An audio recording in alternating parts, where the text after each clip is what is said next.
Welcome back to Success with Steven. My name is Steven Smith. On this channel, we discuss all things financial literacy. Today, I'm going to show you step by step how to remove late payments from your credit report. And this will not require you to call, and it will not require you to write a goodwill letter. This will be a documentation-based approach that will focus on inaccurate reporting and inconsistent reporting across the 3 credit bureaus. Last year, I updated this method, and I will say since last year, that method has become outdated. We will now be sending a dispute through the CFPB once again, but I also want to make sure that I tell you, because some people, I would get comments where they would say, this method doesn't work, I'm not able to submit this. Once again, all of the methods that I have on my channel, they will always work because they are based on the FCRA, that is the Fair Credit Reporting Act, which we will talk about once again.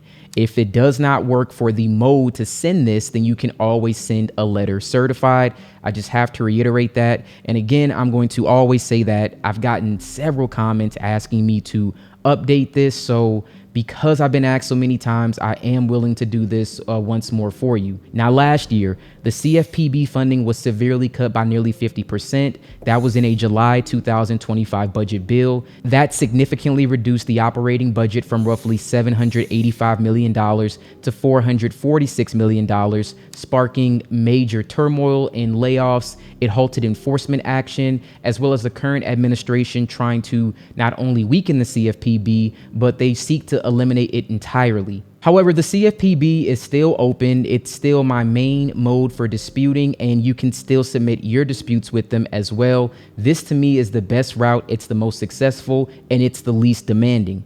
But the reason I'm making this video is because, once again, things change. Sometimes rules get updated with the CFPB. However, you don't have to wait for me. You don't have to wait for anybody else. So once again, I'm going to show you the method where the CFPB can be used, but always keep in mind, if that option is no longer available to you, you can always just send letters certified. On-time payments account for 35% of your overall credit score. In fact, on-time payments is the biggest factor impacting your credit score to date. If you had a perfect 850 credit score and you had one late payment report 30 days late, that could effectively drop your credit score somewhere around 100 points. And that will stay on your credit report for up to 7 years. So without further ado, let's get into the steps that you can take to remove late payments from your credit report in the fastest method possible. So first and foremost, let's discuss where you're getting your credit report from. We want to make sure that you're getting the most accurate information that is crucial to this method working properly. So my first recommendation is annualcreditreport.com. Annualcreditreport.com is the only source authorized by federal law. They authorize you to receive all 3 of your credit reports. And at the time of recording this video, and I think this might be an ongoing thing because I've been saying this for like the last 2 years, you can pull your report once per week, which does make it easier for you to track your updates while you're disputing. Again, that can be subject to change, which is why I'm also going to be giving you a second recommendation. Now, my other recommendation is rising.com. You can start a trial for $1. The link will be in the description. Now, Rising is a credit monitoring service with a credit simulator. And the reason why I like Rising for this method is because it provides you with a tri-merged credit report. A tri-merged credit report combines your credit information from all 3 major bureaus: Experian, Equifax, and TransUnion. It will put it into one single comprehensive document, and that makes it very easy for you to review your accounts and show the credit bureaus the information that is inaccurate. You'll also receive real-time updates on your disputes, and you will be notified when these late payments are removed when you use Rising. That is something that you cannot do with annualcreditreport.com. It also has that trial period option for $1. So if you just want to use it long enough to grab that report, then that would be excellent. You can screenshot things and then complete this process as soon as possible. Now, if you don't want to spend anything, you can absolutely use annualcreditreport.com, but I do recommend using Rising so everything is organized. Either way, the goal is the same. You want a clean, readable view of the payment history for the account that you'll be disputing this late payment on. Now, I'm going to be using an old screenshot for an example. Once you're signed into rising.com or you have your annual credit report, you're going to look for something like this. You'll be able to see 3 different payment histories. Now, credit reports are supposed to be accurate and consistent. That is the one thing that you are promised as a consumer. Not that it's 100% accurate, but it is as accurate as it can possibly be. But sometimes credit bureaus will receive conflicting information, like the example that we're looking at right here. So if we take a look at this report, you can see that in February of 2020, TransUnion had a 30-day late payment, Experian had a 30-day late payment, and Equifax had a payment on time.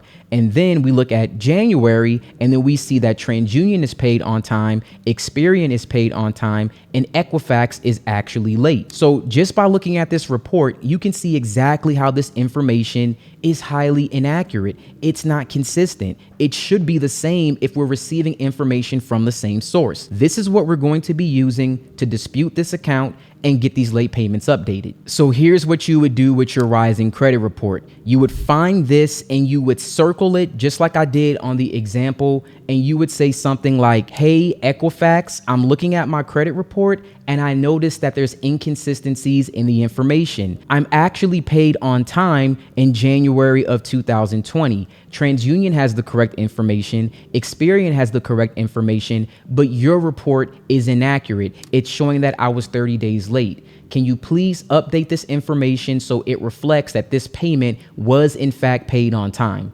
Now, I just freestyled that, right? It was off the top of my head, but I'm going to give you some verbiage that you can use in this video. The point that you need to make is, hey, these two bureaus say the same thing. You're saying something that's wrong. More than likely, here's what will happen. Equifax will update this late payment and make it paid on time. Once that happens, Equifax will have everything paid on time for all of the months that are shown here. Now, notice with this report, there are some white spots. That's because you usually won't see the full payment history. That's the great thing about annualcreditreport.com. But when you're using other things like Rising, Identity IQ, things like that, they will actually show once the report is late. And that's really what we need. So I wouldn't worry about that. That's not too important. Then once Equifax updates all of this information, you will have a full Equifax credit report with no late payments. You will then use the same report and say, hey, Experian, hey, TransUnion, my Equifax report actually shows that I had this paid on time in February, but you're reporting 30 days late. Equifax is right and you're wrong. Can you please update this information so that it accurately reflects my credit report that's shown with Equifax? More than likely, they will update it as well. Now, once that happens, you have fully updated all of your late payments.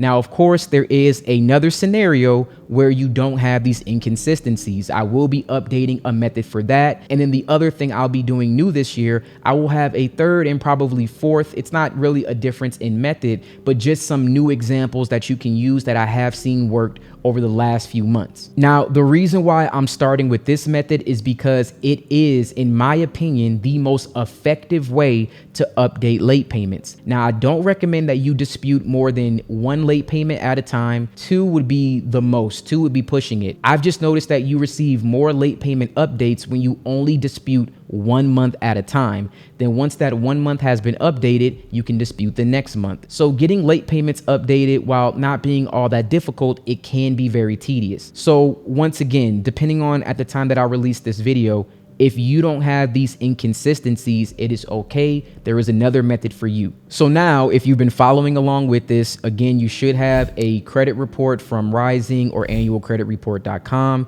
You should find these inconsistencies if they're available. If you see them, please circle them and then take a screenshot of your credit report. If you're using Annual Credit Report and you have multiple reports, that's okay. You can screenshot all three and just circle the inconsistencies. It works the exact same way. There's no problem with that. Now, before we actually go and submit this dispute to get these late payments updated, I want to talk to you about the FCRA. Now, as you guys know, I don't always update these credit repair videos because I'm not a financial advisor. This is not a credit repair channel, and I honestly did not want it to be known as a credit repair channel. So while I know that it's a problem for a lot of people, I don't want to hyper focus on it just because I don't want to get boxed into that particular category.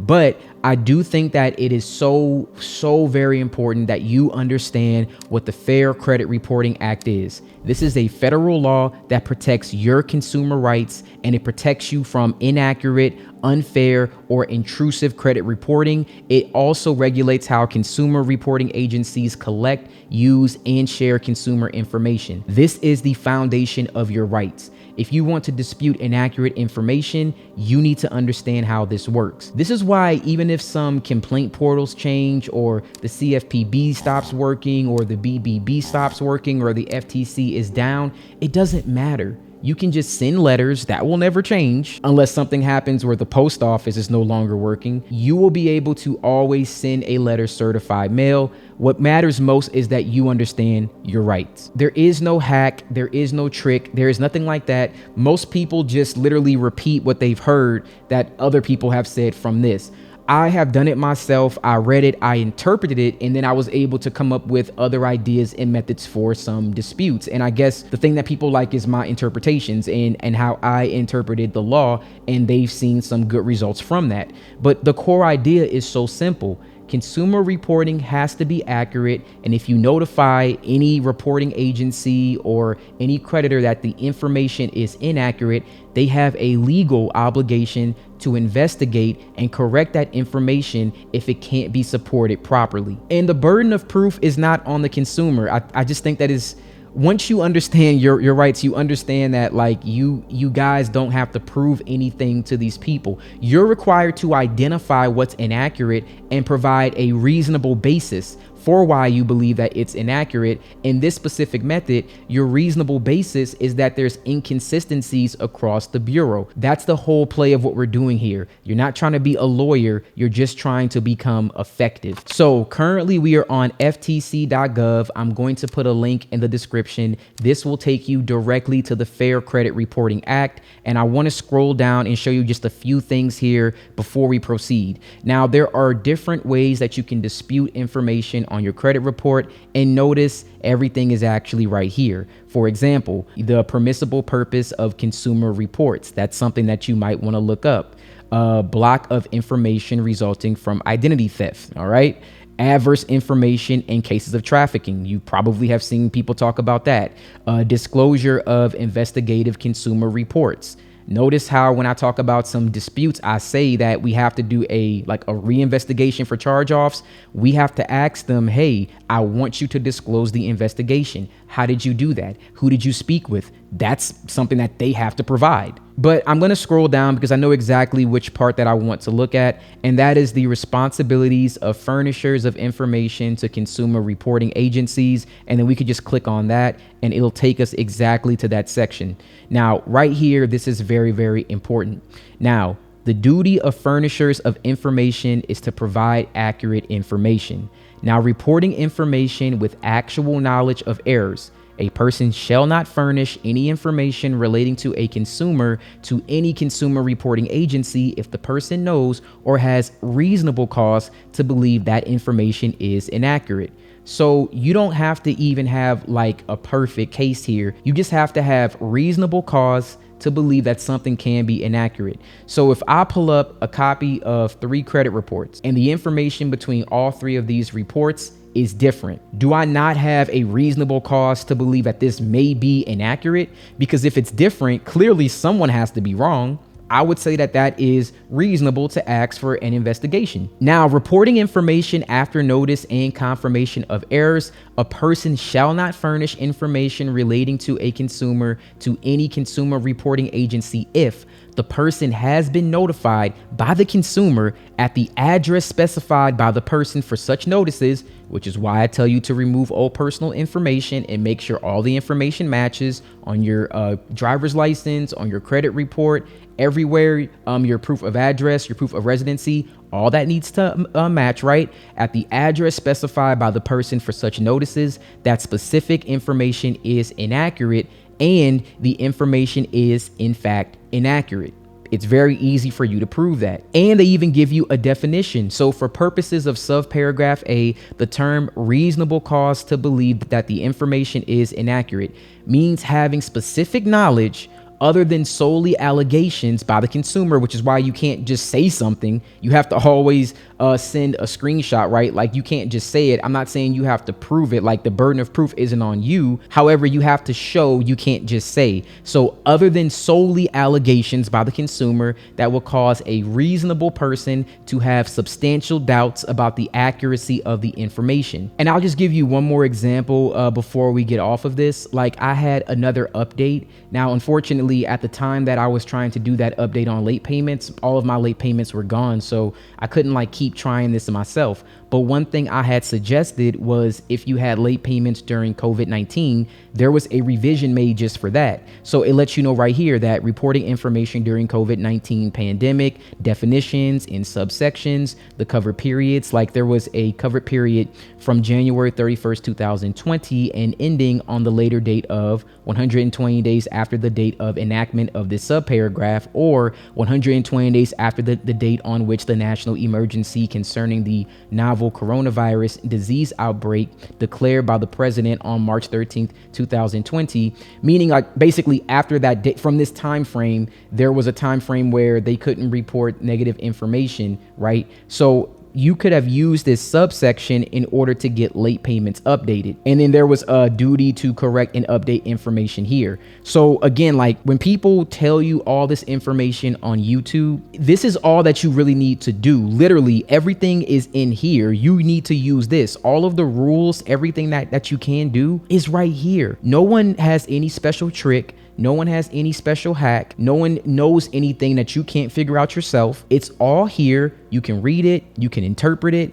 And if you don't understand it, there's so many AI tools now. Throw it in the Claude. Throw it in the Gemini. Throw it in the Chat GPT. Say, hey, interpret this and tell me how I can use this information to update late payments on my credit report. It'll give you the most effective way that you can possibly do it. And then the next thing that you do is try. Worst case, it doesn't work, you try again. That is the only really like thing that is about credit repair. The law is always up for interpretation. You can't give a 100% guarantee that everything will work every single time. But if you do this long enough, you will find an effective way to update late payments. So I'm sorry if this was long, but I just want to like prove to you that there is nothing that you can't do on your own. Everything is here. No one has any special videos or special methods. And I'm just giving you the methods that I got from here that are the most effective that I've seen not work a guaranteed 100% of the time, but work most of the time. All right, now let's move on to exactly how you would send this dispute. All right, so currently we are on the CFPB, that is consumerfinance.gov.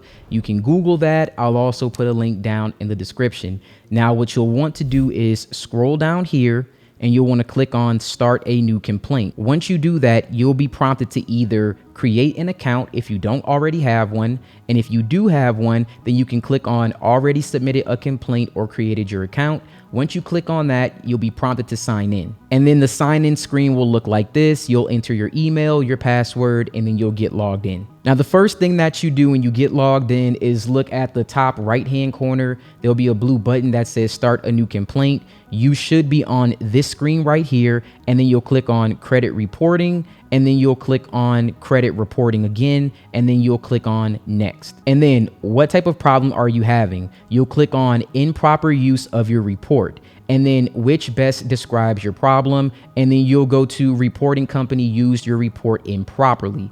And have you already tried to fix this problem with the company? Yes. Did you request information from the company? Yes, I did. What information did you request? And you're going to put a statement proving I was late on my account. And then did the company provide this information? No, they did not. And then you're going to click on next. And then on the next step, you're going to say exactly what happened. And you can use verbiage similar to this, but I would try to change it up just a little bit. Once again, you could throw it into Chat GPT, put it in your own words. It doesn't really matter. Just try to change it up somewhat.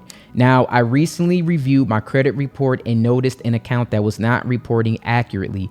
I had a late payment on an account that was in fact paid on time. The consumer reporting agencies need to report all information with complete accuracy. The account has not been late on payments. I've attached a copy of my credit report to this complaint on the following dates. You will then insert the date, and that will show up as the month and the year.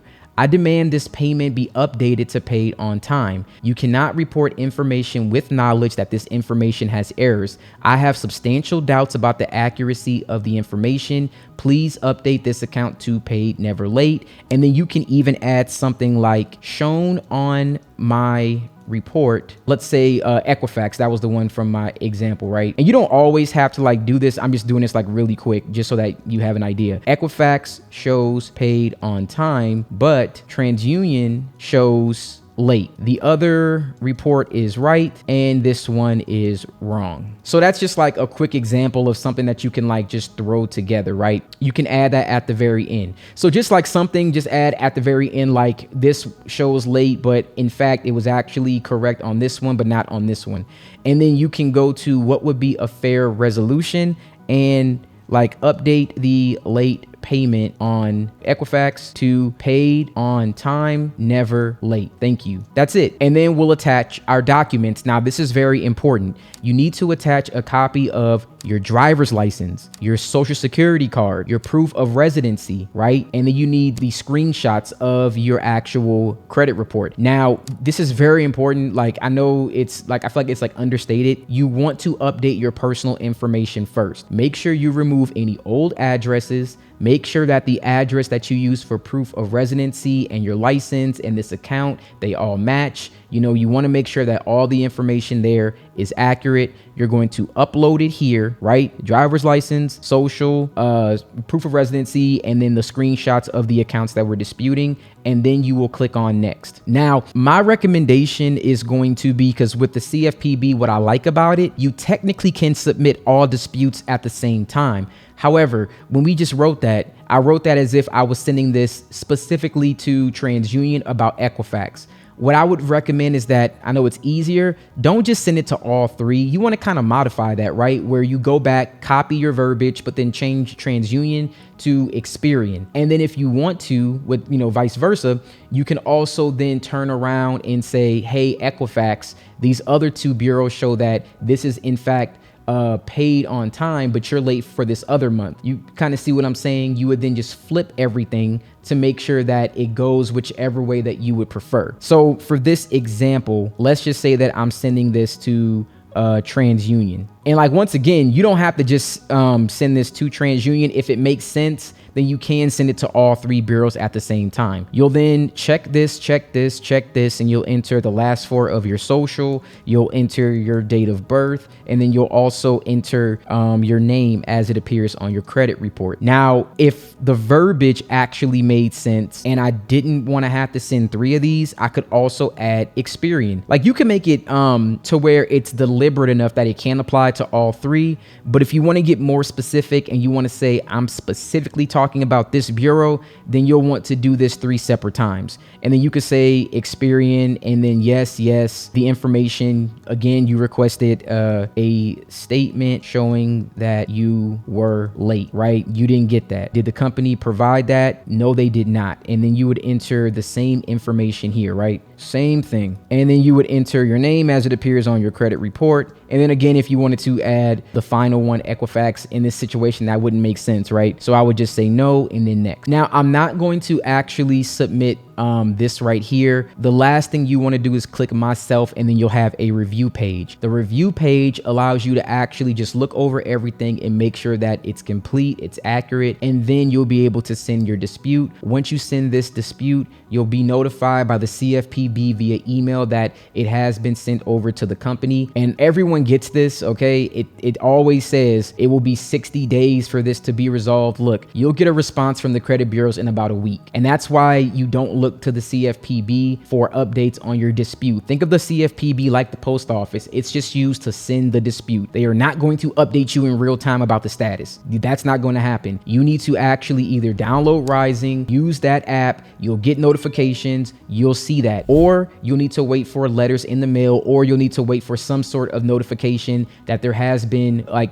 they have to legally notify you of a dispute. Once you're notified of that dispute, normally within like 7 days, the dispute is resolved or there has been a change. It can take up to 30 days. I normally don't see that for late payments, but just know that it can take up to 30. And then you'll receive either an update, and you'll probably notice that because your credit score will increase, or you'll be notified in some way, form, or fashion, maybe through a letter. And once that happens, great. If it doesn't happen and they say it's verifiable, then I have another video that I'm going to follow this one up with. In fact, I'm going to link it right here. More than likely, this one will be out beforehand, but if you don't see it here, at the end of the video, I usually will have them linked in some way. So if not, you can go to my YouTube, search the magnifying glass, look for late payments, and then you'll find it. Either way, it'll come up. It'll probably be after this one. All right, I want to thank you guys so much for watching this video. I truly appreciate it. Once again, I'm going to be having another update to the previous method that I had already presented to you guys, and then I might do 2 more videos on updated late payments from some things that I have seen by working with people during one-on-one coachings. So it's not my firsthand experience. These 2 methods that I've shown you are my firsthand experience. I will be providing some other experiences